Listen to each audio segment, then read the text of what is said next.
Hi guys, my name's David and welcome to my YouTube channel. I've been toying with the idea of making a channel for a while. I am not the most confident speakers, I'm not the most confident person on the mic, clearly, or in front of a camera.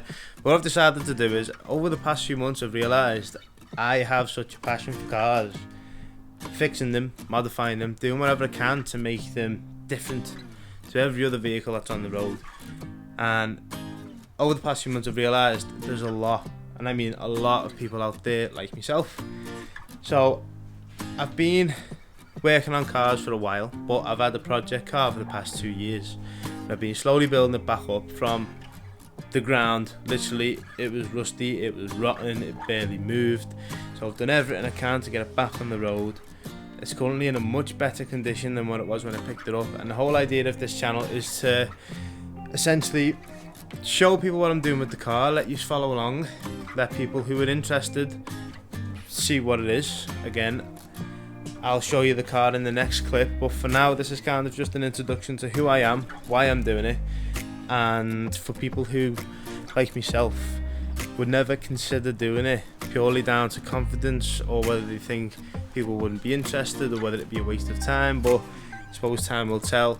Worst case, nothing comes of it. I've enjoyed myself along the way.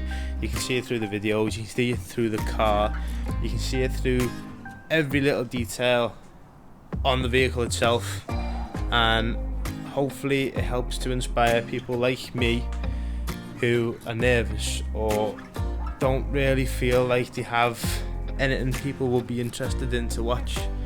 So if you stay tuned, you'll see in multiple videos how I'm going to go through the car, where I'm going to get to with it, what my plans are with it for the future. And once this car's finished, I can guarantee there's going to be a next one, and a next one, and a next one. I'm going to keep buying cars, we're going to keep fixing them, we're going to keep building them up. And when it's done, we'll drive them, we'll have videos of driving them, taking them out, we'll have videos of modifying them. I'll even get to a point where I can ask you guys for modifications.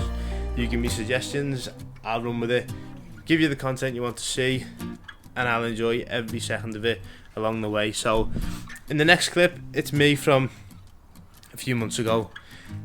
I'm basically going through the car as it is at that point where it stood. And in the next video that I upload, it will be the car currently, what I've done between the two, and what I plan to do over the next few weeks. So if you like cars, if you like doing stuff yourself, and if you like to see the progression or even old vehicles being saved, stay tuned, because this is a channel you're going to want to follow. One thing I would like to mention is I am aware that the quality of the video from January of the car isn't the best. I know there's wind noise. Again, it's very difficult to record where I am in the winter mainly, but we did try it. We didn't have any equipment, it was just an iPhone. This is still recorded on an iPhone, but I do have a cheap mic, but it's better than the iPhone mics. So as the videos progress, they will get progressively better through quality. It's just starting off. I need to figure out what I need and where to get it, essentially. So this is my 1992 Mitsubishi GTO twin turbo Japanese import. The car was imported to the UK in 1999. Before that, it lived the rest of its life in Japan. And about, what must have been 11 years ago, the person who last had this car put it away in a barn. And the idea of it was to restore it because it wasn't in great condition. But the person I bought it off said when he picked the car up, nothing had been done to it, it hadn't been touched for years.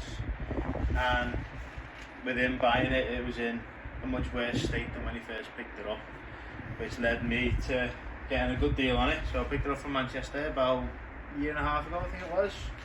July 2021 is when I picked it up. Got it from a guy in Manchester. He was kind enough to deliver it to where we live in Liverpool, and then from there it sat outside my house until we could get this storage unit, as you can see, to then bring the car around, let me dig deep into it and see what's actually wrong with it. And I was quite shocked when I first picked it up. So when we first got the car in, it was running and driving. I initially bought it as a non-runner because the person who I bought it off had no idea why it wouldn't start. He tried a lot of things, but the one thing he failed to check was the fuel pump starter relay. So under the bonnet, these have a problem where the starter relay tends to either corrode or sometimes it burns itself out, which then doesn't tell the fuel sender to send fuel to the engine to then start. So I took the relay out, jumped it with a bit of cable, and lo and behold the car started. Didn't sound fantastic, but it worked. It drove under its own weight, so we were able to move it onto a flatbed to bring it here to the unit. Got it dropped off into the unit, and then from the day it was brought in here, started stripping it down and doing what we could to essentially revive it because it was on its way to the scrapyard. So first thing we done was we checked over the engine, popped the bonnet, had a look through it all. There was a few things I knew about. So for example, these Mark 1s, which is what this is because it's a 1982, they have 1mm lifters in the engine. They tend to get blocked up and then you get sticky lifters, so they tap. But a lot of people confuse the tapping on the engine with the dreaded rod knock. Good thing is this hasn't got rod knock, but I still need to dig into the engine. The engine's over there on the stand, you can see it. Feeling a bit sorry for itself, but when the chassis is done, painted, sprayed, everything on the car is finished, we'll be digging straight into that, taking it apart, checking everything, down to the piston ring tolerances, cylinder walls, cylinder lines, everything, make sure it's all okay. Gonna build the engine back up stock before I throw it back in, because it's easier to start off from a stock engine than it is to modify it outside the car without even knowing if it runs well long term. And what I've done to the car so far is when I first brought it here, took the bumpers off, mainly in the rear quarter. There was a lot of rust I didn't see because it was under plastic trims, it was under the boot lining, it was all out the way. When I took the bumper off, the trims out and the boot lining, I saw that the passenger side left and back what seemed to be a pinhole rust. As soon as I give it a poke, it just the whole thing fell apart. So as I was going through it, if you come round the car, you'll see on this left hand side on this quarter here, it's a bit sloppy. The body filling in there now, but I had to plate the car, I had to weld it all up. All this here where it's been filled is going to be sanded back, it's going to all be clean, all done flush. But managed to get rid of the rust, clean it up as best I could. But because the car's been sat here on this side of the unit for the past 18 months, I've only been able to do one side. So if you come round this way, this whole side of the car is being treated, being primed, it's being sealed on the joins where it was missed or where I had to take it off because of the rust. And then went from the front to the back because it just seemed like the logical way to do it all. And now the car's on its wheels, we moved it around, I can get onto the driver's side, see how bad that is, if it is. It doesn't seem terrible, it was only really this side of the car that was affected with the rust. But because it's old Japanese steel, as most of you will probably know, old Jap cars, they love rust. You can't leave them outside in the wet for longer than a week before they start to rust if they're not treated and looked after well. This car certainly wasn't looked after well, and that's where I stepped in to strip it back and try and restore it to its former glory, and from there modify it to how I want it to be. Take some modifications, nothing stupid or tacky.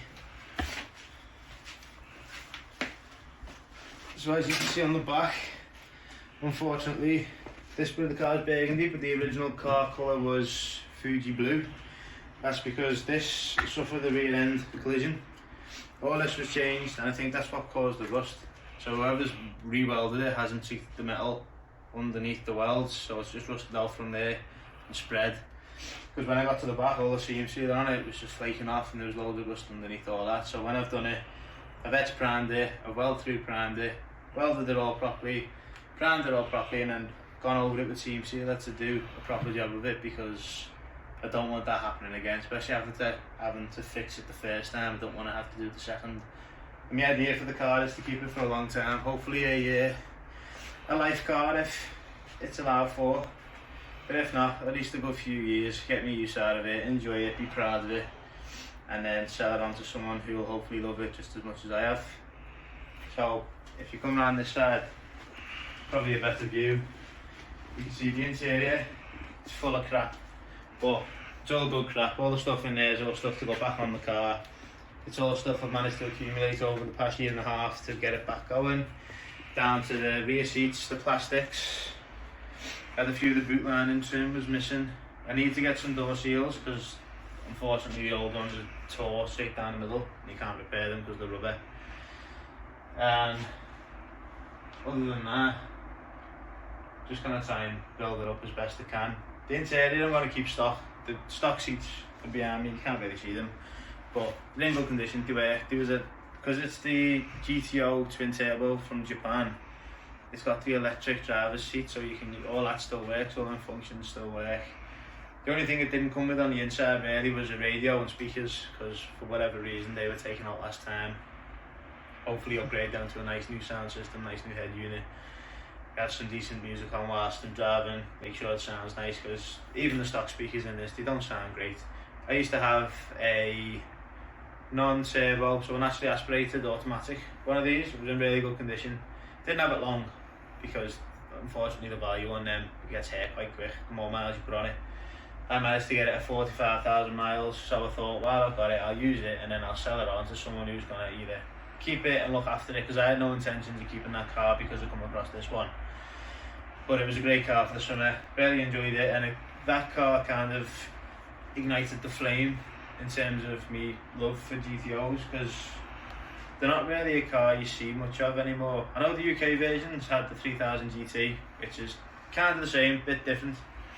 So the GTO ones, as standard based on the JDM market, had the rear wheel steering as well as the four-wheel drive system, whereas the UK 3000 GT was either the VR4, which is the top spec twin turbo, rear wheel steer, all-wheel drive, but then they also done a front wheel drive only version, again in the naturally aspirated. I don't know if it was twin turbo was one of the options, but I know for a fact the naturally aspirated ones came in the front wheel drive. They didn't have as many as the features, so this one had, they're not on the car no more, but it did have the active exhaust, so you can switch it between touring, which is like loud, or normal, which was just like an old quiet exhaust. It still has, ECS, so the electronically controlled suspension. So you've got standard suspension, bit soft, or you put it into sport, so it stiffens everything up, so it's a bit more aggressive, if you will. But as you can see, the ride height, not really from the front, but the rear, the ride height's terrible. It's too high, it looks like a rally car. I personally don't like it, so I'm intending on putting it on coilovers eventually. The ECS, if it still works, I don't know if it works, so I haven't had the car on the road. If it works, I could just sell it on to someone who's trying to build these back up stock, because parts of these are far and few between. It's so difficult to come across. Even though the cars in the UK when they were first sold were quite popular, there was a good few thousand. Trying to find them now is just a nightmare. Again, probably down to the rust, people just scrap them off, or collisions, write-offs, stuff like that. It's not easy to restore a car like this. There are a few people you can get in touch with who have parts about parked cars, donor cars, bad shells, but everything else works, stuff like that. I need a new windscreen for it. I've got someone up by Newcastle who's breaking cars, so again I got lucky with that, so I can get a windscreen off him, put that back in.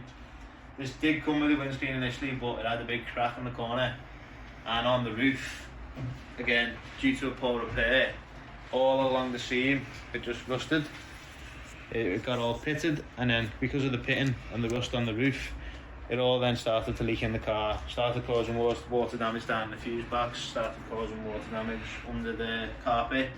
The carpets were saturated, the cloth seats were again soaked, but they were saved, so you can reverse stuff like that.